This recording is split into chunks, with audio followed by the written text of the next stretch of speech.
আজ সকালটা শুরু হয়েছিল দাদাদের আর ভাইদেরকে ফোঁটা দিয়ে, কিন্তু এত ব্যস্ততার মাঝে না সবার ভিডিও নেওয়াই হয়নি। এখানে আমি, দিদি আর বোন সবাইকে পরপর ফোঁটা দিচ্ছিলাম। আরও দাদা ভাইরা আগে এসে নিয়ে গেছে, কিন্তু তাদের ভিডিওটা ভালো করে করাই হয়ে ওঠেনি। এত ব্যস্ততার মাঝে আর এগুলো কিছু হয়েই ওঠেনি। তারপর দুপুরবেলা আমি, মা, দিদি সবাই মিলে একটু কেনাকাটা করতে বেরিয়ে গেছিলাম। আমার এই দিদিটার বিয়ে জানো তো সামনে, তাই ওর জন্য একটু শাড়ি কিনতে গেছিলাম বিয়ের কেনাকাটা করতে। প্রথমে গেছিলাম আমরা আদি গোপাল অ্যান্ড সানসে। ওদের দোকানের ভিডিও দেখেই গিয়েছিলাম, বেশ ভালোই ছিল ওদের বেনারসির কালেকশন।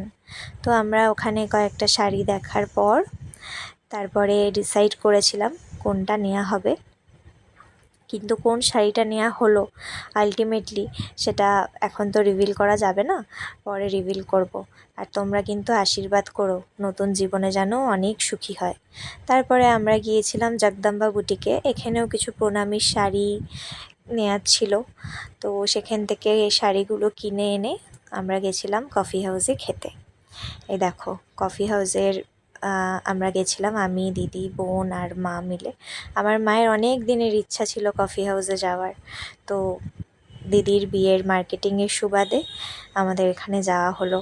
বেশ খিদেও পেয়ে গেছিলো, আমরা অনেক দুপুরবেলা বেরিয়েছিলাম আর কিছু খাওয়াও হয়নি সেইভাবে, তো একসাথে অনেক কিছু অর্ডার করে ফেলেছিলাম। আর কফি হাউসের খাবার তো সব সময়ই ভালো, তোমরা জানো, নতুন করে তো আর কিছু বলার নেই। টাটা।